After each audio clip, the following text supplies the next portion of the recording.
자, 이제 제가 아마 여러분들에게 이제 지난 시간을 통해서 강조하는 것이 뭐냐면, 예수님을 만나서 구원을 받는 거하고 예수님의 제자로서 사역에 동참하는 거하고 다르다라는 이야기인 것입니다. 제가 예수님을 만나서 구원을 받고 예수를 믿기 시작했잖아요.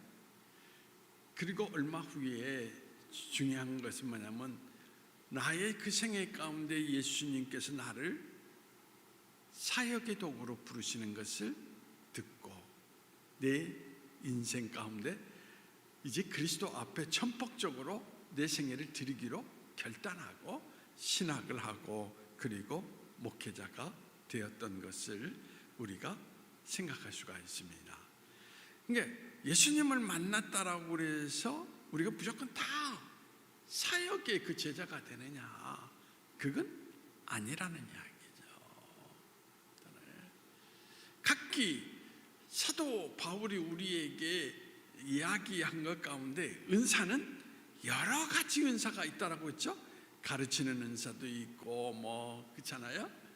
섬기는 은사도 있고 여러 가지 은사가 있기 때문에 꼭 사역의 부르심을 받는 것이 예수님을 만났을 때 동시적으로 이루어지는 것은 아니다라고 이야기를 드릴 수가 있습니다.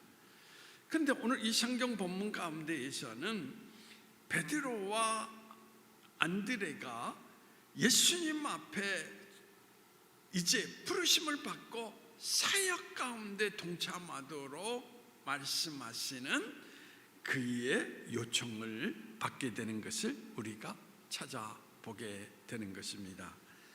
그런데 오늘 이 성경 말씀 가운데에서 특별히 우리가 주목해야 될 부분이 뭐냐? 14절 말씀 가운데에 여러분, 요한이 잡힌 후 예수께서 갈릴리에 오셔서 하나님의 복음을 전파하여 라고 이야기를 하고 있다는 것입니다. 요한이 잡혔다. 무슨 상황이죠? 요한이 잡혀서 옥에 갔다라는 이야기거든요. 옥에 갔다라고 하는 것은 지금 하나님의 복음을 전하는 사람들에게 뭐가 찾아왔다? 위기가, 위험이 찾아왔다라는 것입니다. 그런 위기가 찾아왔음에도 불구하고 여기에서 우리가 찾아볼 수 있는 것은 뭐냐면, 예수님께서 복음을 전하기 시작을 했다라는 거예요.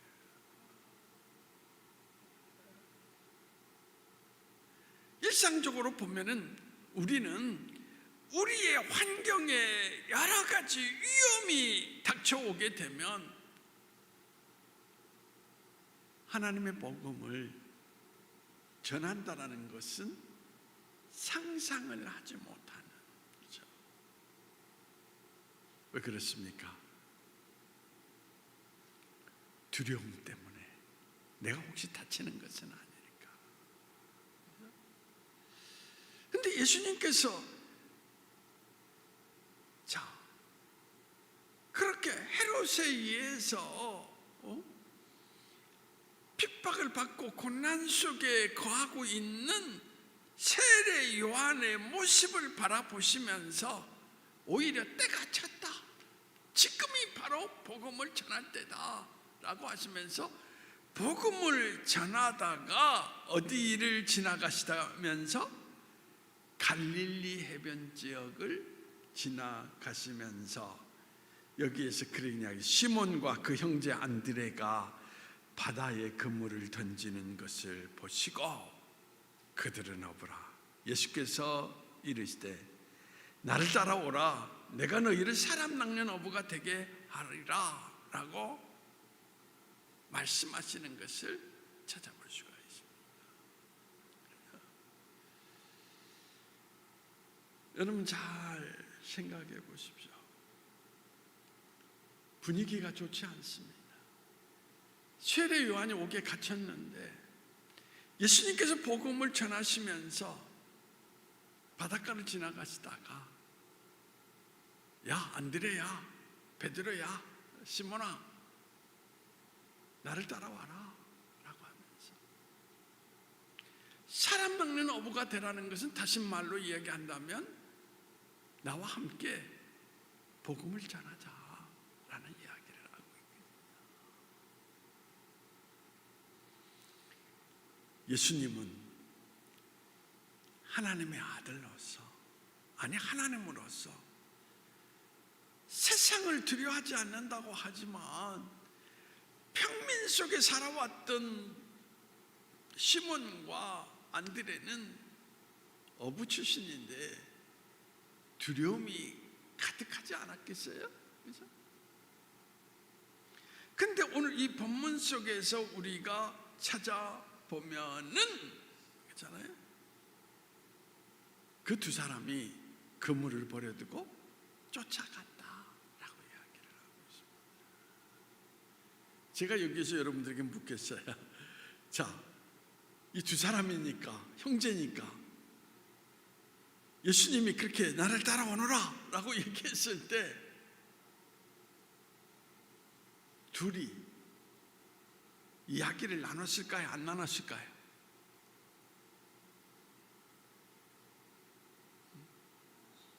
예? 나눴죠? 그렇죠? 그러면 분명히 두 사람이니까 의견이 똑같을 수도 있고 다를 수도 있고 그렇잖아요? 그러면 여기에서 주도적으로 야 우리 예수님 따라가자 라고 누가 이야기했을까?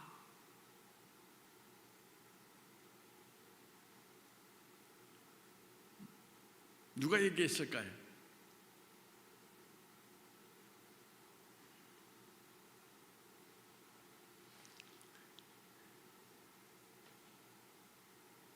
저는 이 성경을 읽으면서 제가 느끼는 것은 뭐냐면 베드로보다도 누가? 안드레가 우리 예수님을 따라가자라고 이야기를 했을 것 같다. 그런 이야기예요. 뭐 성경에는 정확하게 나타나고 있지 않는데 여러분들이 오늘 이 안드레라고 하는 그 이름의 뜻이 뭔지 아세요? 안드레라고 하는 이름 뜻이 바로 남자답다라는 그런 뜻이 가지고 있거든요. 그러니까 성경 속에서 그의 이름을 통하여서 우리에게 그러한 하나의 흐름을 보여주고 있는 것이 아닐까라는 이야기인 것입니다. 여러분들이 이제 그렇게 보면은 이 성경 속에 두 형제이지만은 두 형제가 성격이 전혀 다른 모습을 가지고 있어요. 이 베드로는 어떤 사람이냐? 성경 속에 나타나 있는 대로 다혈질적인 사람입니다. 그리고 모든 대중 앞에 서기를 좋아하면서 큰 무리들을 설득하면서 끌고 가는 그런 하나의 모습. 그래서 베드로가 삼천문도 앞에 이제 설교를 하죠, 그렇죠? 그때에 회개하고 돌아서는 역사가 있었다라고 성경에 이야기를 하고 있습니다. 근데 안드레는 그런 모습이 전혀 나타나지 않아요.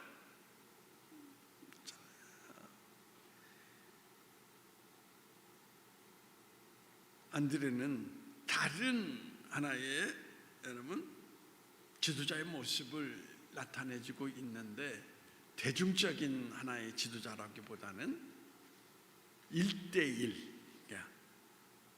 한 사람 멘토, 그러니까 한 사람을 가르치는 일, 그런 일에 아주 섬세하고 잘 가르쳤던 인물이라고 볼 수가 있습니다. 그러니까 형제가 전혀 다르다라는 이야기죠. 그래서 여러분들에게 말씀드리는 것은 뭐냐면 이 베드로보다는 안드레가 좀 더 섬세하면서 모든 사람들에게 따뜻한 인간적인 하나의 그 모습을 가지고 있었던 인물이 아닐까라고 이야기를 드릴 수가 있다라는 이야기인 것입니다. 그러면서 우리가 지나쳐야서는 안 될 말씀이 요한복음 1장 42절 말씀 한번 보시도록 하시죠. 요한복음 1장 42절.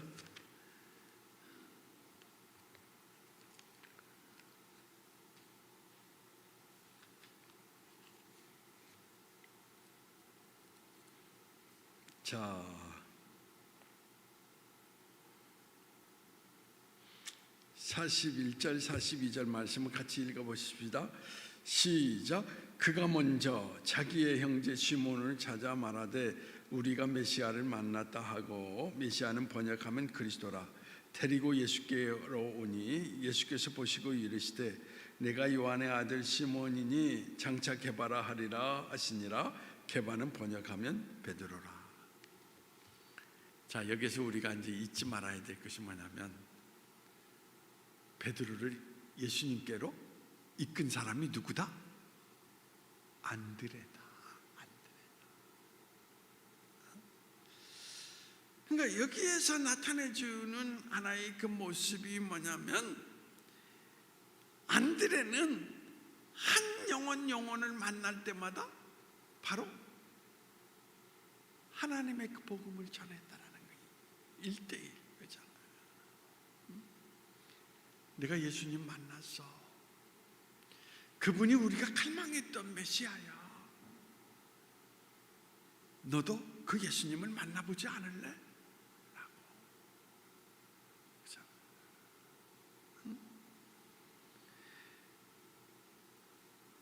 여러분, 이것이 바로 뭐냐면, 일상적인 생활 가운데에서 우리가 개인 전도, 한 영혼을 예수님께로 이끄는 그런 하나의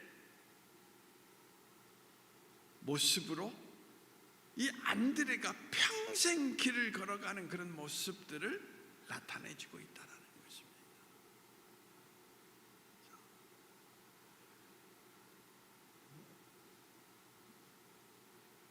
여러분, 오늘도 우리가 이 안드레에게서 배워야 될 점이 이거라는 것입니다.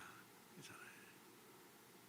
누구를 만나든지, 그렇잖아요, 한 영혼을 사랑 안에서 품고 그 사람을 예수님께로 인도하는 것, 그것이 바로 그리스도인들이 가져야 될 가장 소중한 모습이라고 하는 것, 그것을 우리에게 나타내주고 있다는 거죠.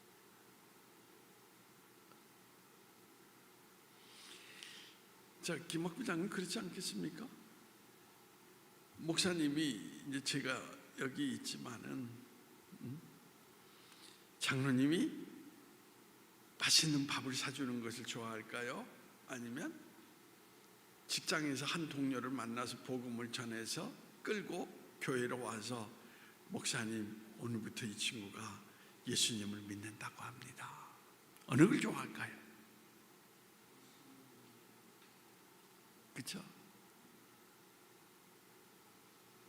하나님이 가장 기뻐하시는 것은 한 영혼이 회심해서 돌아오는 것. 그래서 길 잃어버린 양의 비유 가운데에도 한 마리 잃은 양을 찾으라, 뭔가 드라크마를 찾으라, 온통 집을 다 가집으면서 한 영혼의 소중함을 알고 그 소중함을 느끼면서 찾아서 획득하는 사람, 그 사람을 하나님이 가장 기뻐하신다라는 이야기인 것입니다. 왜 그러느냐? 예수님이 오신 목적은 다른 데 있지 않습니다. 물질에 있는 것도 아니고, 큰 교회당을 세우는 것도 아니고, 만약에 예수님께서 큰 교회당을 세우는 게 목적이었으면 성전이 3일 만에 무너지리라고 예언을 하셨을까요? 그런 걸 원하지 않아요. 영혼을 찾아오셨기 때문에 그런 이야기입니다. 그러므로 여러분들에게 강조하는 것이 뭐냐면, 우리가 늘 그런 이야기야. 우리가 하나님을 기쁘시게 합시다. 하나님께 기쁘시게 하는 것이 뭘까? 다른 거 없어요. 한 영혼을 안드레처럼 돌이켜서 예수님 앞으로 이끄는 거, 그렇죠? 그게 가장 중요한 사람은 하나의 모습이라고 하는 것을 성경은 우리에게 나타내 주고 있다는 이야기겠습니다.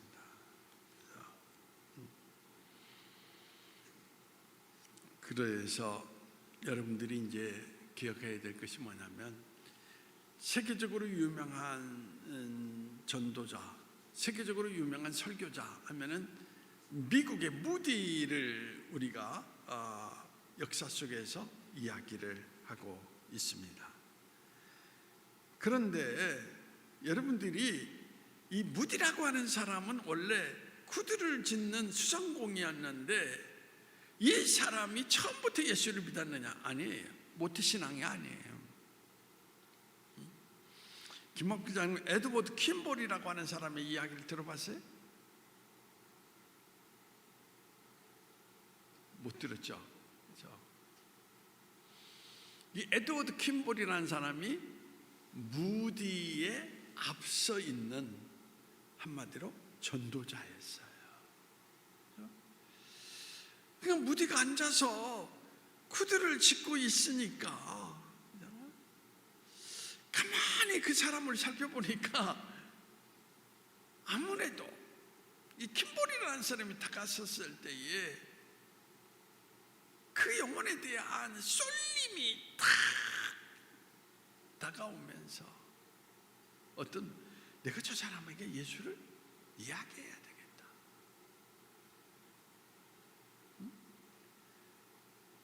그래서 킴볼이 구두방에 있는 그 청년 무디를 향하여서 뭐냐, 예수 믿어요? 예수 믿으세요. 구원받고 천국의 소망을 가지면서 하나님의 아들이 될 수 있습니다.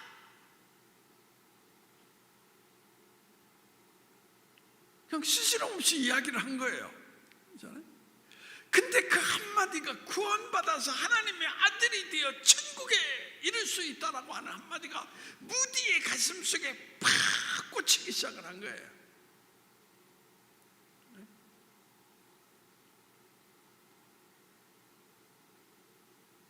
그렇기 때문에 성경에서, 그렇죠? 우리가 입을 열어서 이야기를 하면 역사하시는 분은 누구죠? 성령이단 말입니다.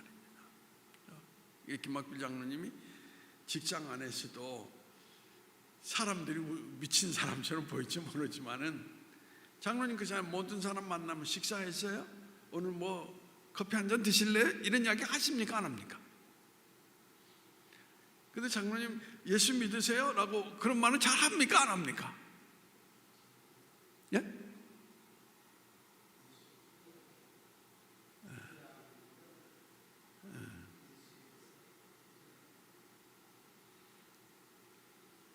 그래서 전하지 아니하면 뭐가 있으리라다? 우리에게 화가 있으리라다. 성경에 그래요.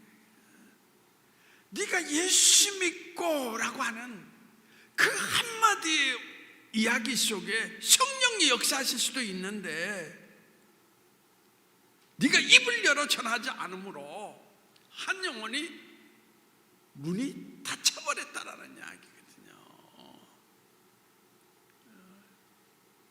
그 영혼에 대한 책임을 묻겠다라는 이야기거든요. 그러니까 예수를 전한다라는 것은 신앙의 연륜이 오래되냐 아니냐, 그 아니에요. 전혀 아니에요.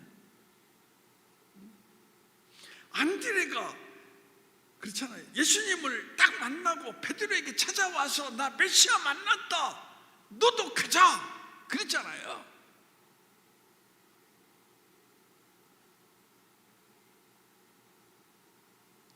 마찬가지거든요. 킴볼이라는 사람이 만약에 무디에게 예수 믿으라는 말 한마디를 안 했더라면 우리는 세계적인 영적 지도자를 탄생시키지 못할 뻔했다라는 겁니다. 그래서 무디는 어느 정도 사람이냐? 미국, 영국, 전 세계를 돌아다니면서 복음을 전하는 아주 엄청난 인물이었단 말입니다.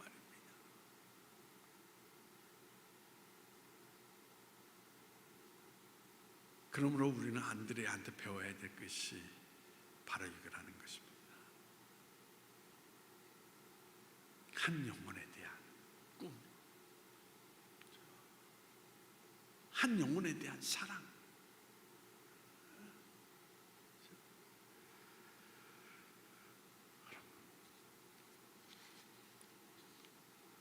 여러분들이 여러분들이 목사처럼 회중을 놓고 설교할 수는 없지만, 그렇잖아요. 오늘 우리가 일상생활 가운데서 다른 건 몰라도 예수 믿어서 이 말은 할 수 있지 않느냐? 그게 안드레의 모습 아닙니까? 그렇죠? 베드로는 그런 모습이 없어요. 한 개인을 만나서 그런 그 사람의 출신 어떻습니까? 은혜답게, 은사답게 모든 회중을 모아놓고 설교를 했다면, 안드레는 개인을 찾아다니면서 예수 믿으세요 라는, 그것을 우리에게 나타내주고 있는 것을 찾아볼 수가 있는데, 제가 한번 물어볼게요. 오병이어의 기적을 일으킬 때 물고기 몇 마리에? 2마리에 떡 5덩어리잖아요. 제자 가운데에서 그걸 제일 먼저 발견한 사람이 누굴까요?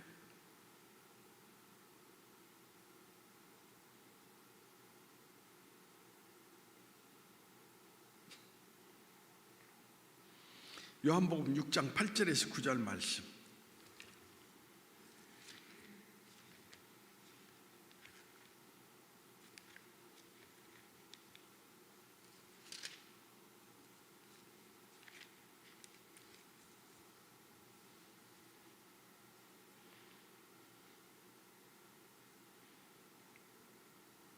자, 6장 8절에서 9절 말씀 시작. 제자 중 하나 곧 시몬 베드로의 형제 안드레가 예수께 여짜오되 여기 한 아이가 있어 보리떡 5개와 물고기 2마리를 가지고 있나이다. 그러나 그것이 많은 사람에게 얼마나 되겠사옵나이까.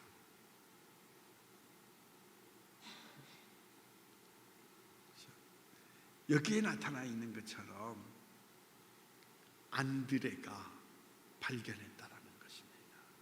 그러니까 안드레는 모든 사람이 모여도 전체를 보는 게 아니라 한 사람 한 사람을 바라보고 있다라는 겁니다. 저 사람은 어떤 사람입니까? 저 사람은 어떤 일을 하고 있을까? 저 사람은 어떤 분야에 서 있는 사람일까? 개개인을 분석하면서, 그래서 그 아이에게 물고기 2마리와 떡 5덩이가 있는 것을 알아 예수님께 가지고 가서 여기 있습니다. 근데 그때까지 아이는 역사적으로 보면은 예수님을 영접한 사람이 아니에요. 아이가, 그렇잖아요. 근데 오병이어의 기적을 보면서 그 아이가 예수님이 이런 분이구나 해서 예수님을 영접해서 예수 믿는 아이가 되었다라는 이야기인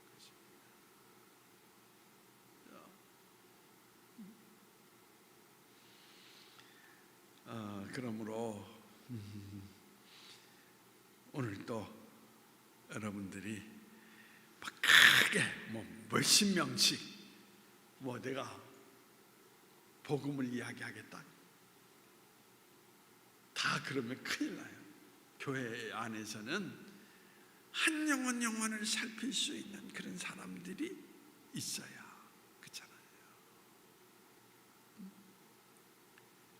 그래 교회가 제대로 사랑 안에서 예수님께 우리가 마땅히 오늘 해야 될 일을 찾아가면서 모든 일들을 이루어 갈 수가 있다라는 것입니다. 그러면 장로님은 어떤 분입니까? 베드로입니까? 안드레입니까? 장로님은?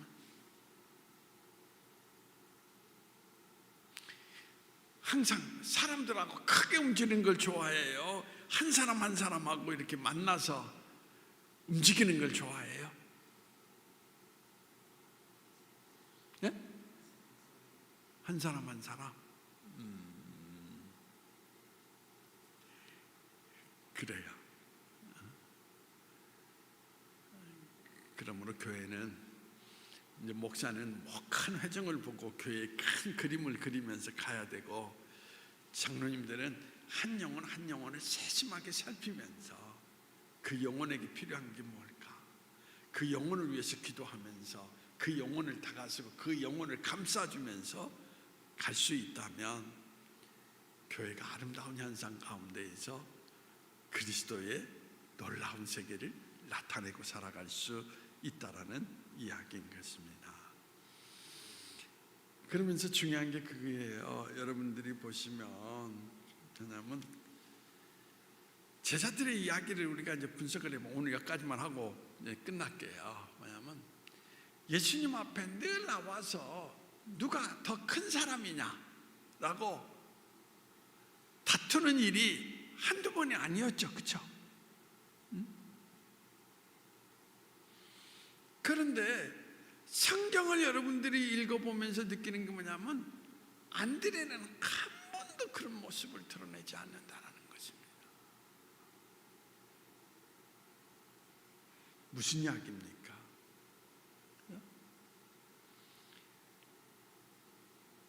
여러분들이 성경 속에서 보시면 안드레가 베드로를 인도했는데, 그렇잖아요? 베드로가 오히려 하나님의 자리 가운데에서 더 큰 쓰임을 받잖아요. 그렇잖아요? 그래서 베드로를 사도 중에 제일 큰 사람, 수제자라고 이야기를 합니다. 그렇죠? 그런데 여기에서 우리가 찾아볼 수 있는 것은, 아니 쟤는 나보다 늦게 예수 믿었는데, 아니 제가 어떻게 나보다 더 큰 사람이 될 수 있어? 그런 마음을 가질 수 있을까요? 없을까요? 근데 안드레는 아니야. 항상 어떤 뭐냐면 이인자의 모습, 그렇잖아요. 받쳐주는 사람. 베드로는 하나님의 자리 가운데에서 큰 뜻을 품고 크게 보고 가야 될 사람이고, 나는 그 밑에서 한 영혼 한 영혼을 보살피는, 받쳐주는 사람이야 라고 하면서 항상 뭐냐면 인자의 자리를 기뻐하면서 섬겼다라는 이야기인 것입니다. 저는 오늘 이것이 참 감동적이에요. 오늘 한국교회에서 이렇게 쭉 보면은 다투는 게 뭐냐, 교회 안에서도 예수님의 의미를 상실해버리고, 교회도 마찬가지예요. 누가 더 힘이 있느냐, 자꾸 힘을 드러내려고 그래요. 목사도 내 말을 곧 누구의 말이다? 예수님의 말이다 라는 식으로 얘기하는 이단 같은 사람도 있고, 그렇죠? 또 제가 이렇게 보면 어떤 아픔이 있느냐, 목사? 아무것도 아니야. 어느 교회에서는 장로들이 목사를 계속 내쫓아요. 그러니까 그 교회가 제대로 되겠습니까? 안 되겠습니까? 교회는 힘을 드러내는 곳이 아니라, 교회는 자기에게 주어진 은사대로 마땅히 우리가 해야 될 것이 뭐냐? 성경에서 충성이라고 얘기했거든요. 그것만 가지고 있으면 교회는 잘 이루어지는 건데, 그러니까 이 안드레하고 베드로는 성경을 여러분들이 쭉 보시면 늘 언제나 같이, 물론 친형제이기도 하지만은 다툼이 없이 늘 한 몸이 되어서 예수님의 사역을 바치고 있는 그런 모습을 우리에게 나타내주고 있다는 것입니다. 그래서 이런 아름다운 동행이다라는, 저는 그런 모습을 보면서 이 안드레의 모습이 참 귀감이 된다는 것입니다.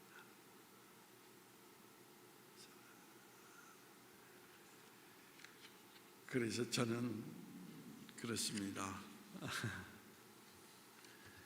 항상 우리가 뭐냐면 남이 나보다 낫다라고 생각하면서 자기 자신을 낮추고 섬길 수 있는 것, 이것이 교회 안에서 가져야 될 모습이다라고 하는 것을 여러분 이야기를 드릴 수가 있습니다. 오늘도 노예에 이제 다녀왔는데 아픈 이야기가 있어요. 장로님 한 분이 꼭 그런 이야기를 하더라고요. 왜 우리 장로들은 부노회장에서 끝나야 됩니까? 장로도 노회장이 될 수 있지 않습니까?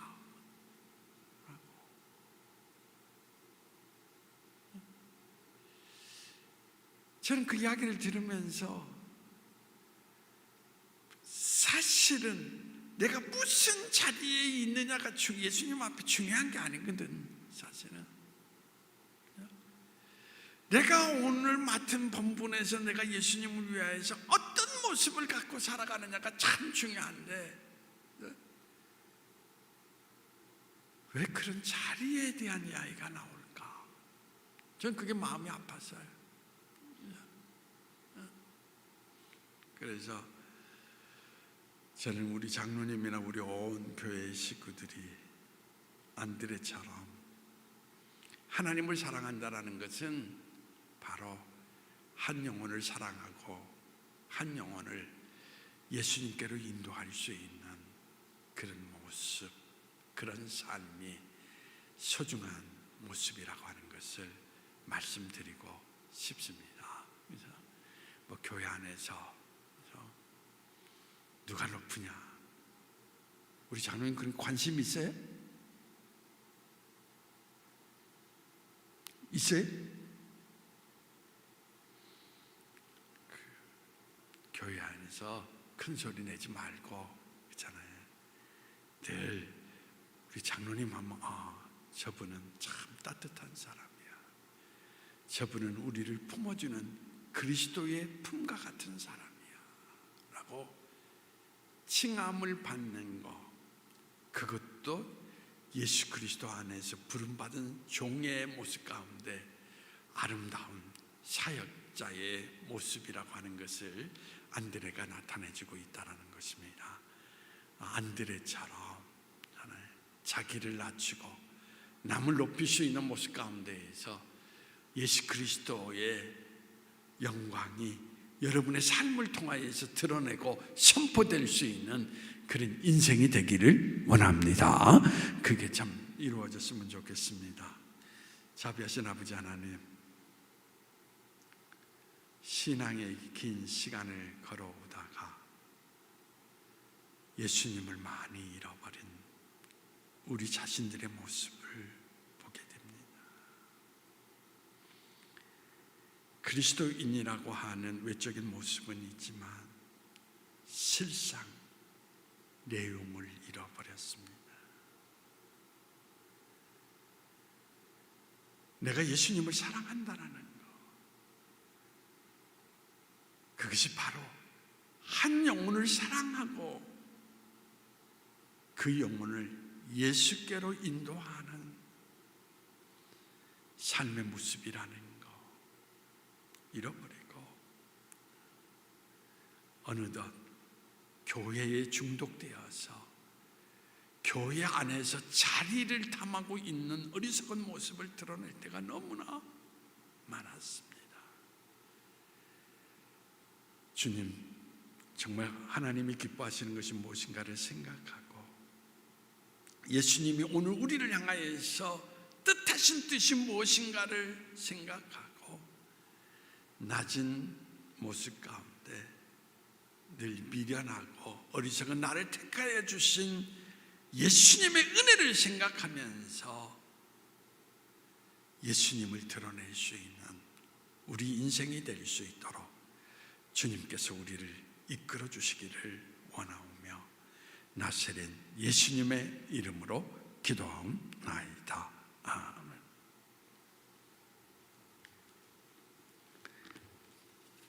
저